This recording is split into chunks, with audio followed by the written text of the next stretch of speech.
In 2001, a man died on an operating table in the Netherlands. No heartbeat, no brain activity, no oxygen. Clinically dead. 3 days later, he woke up and told the doctor something impossible. He described the nurse removing his dentures, where she placed them, which drawer. The doctor confirmed every detail. Here's the contradiction. His brain showed no measurable activity when that happened.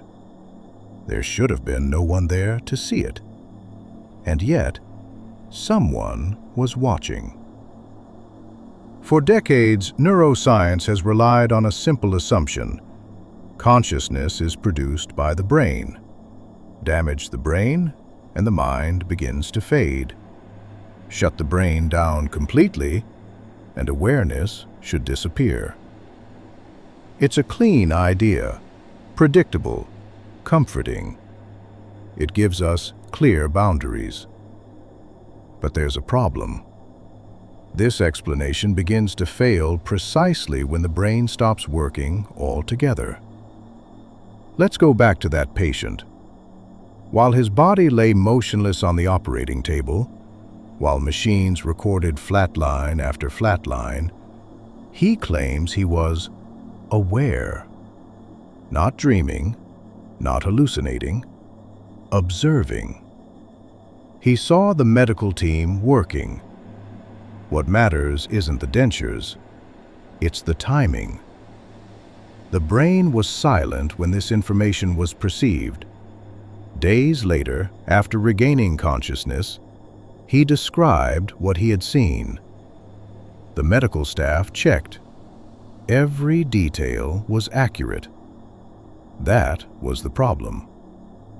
From a medical perspective, the patient should not have been capable of seeing anything at all. No perception should have existed.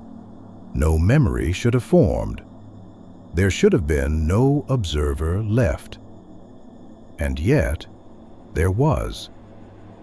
This case was documented by a Dutch cardiologist named Pim van Lommel. In the early 2000s, he started paying attention to something most doctors had learned to ignore. Patients who had been clinically dead. Not unconscious, not in a coma. Clinically dead.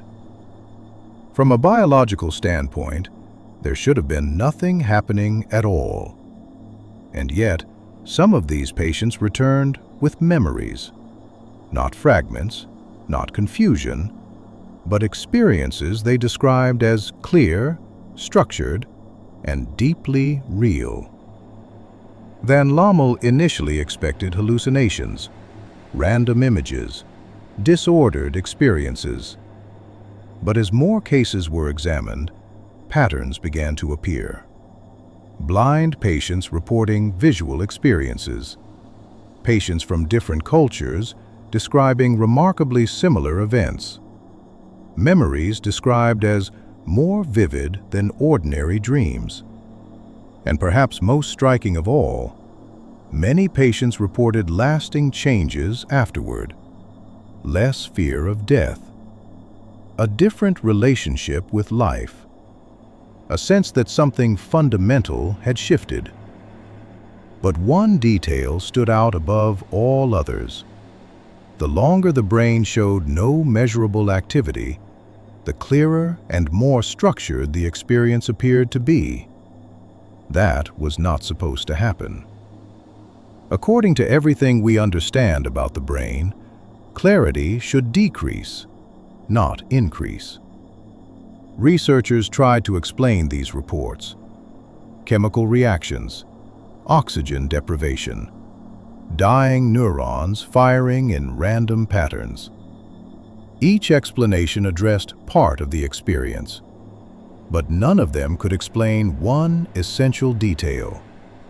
Conscious awareness appeared to continue in the absence of a functioning brain, not weakened, not fragmented, but present. That raised an uncomfortable question. What if the brain does not create consciousness, but filters it? Think of the brain like a radio.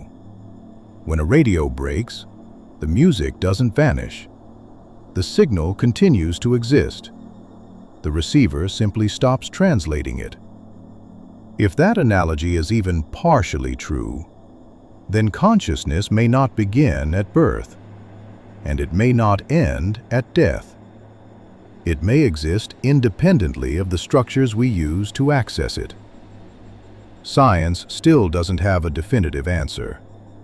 No model fully explains what these patients experienced. But one thing became impossible to ignore. Consciousness does not follow the rules we assumed it obeyed. Perhaps the greatest mistake wasn't doubt. It was certainty.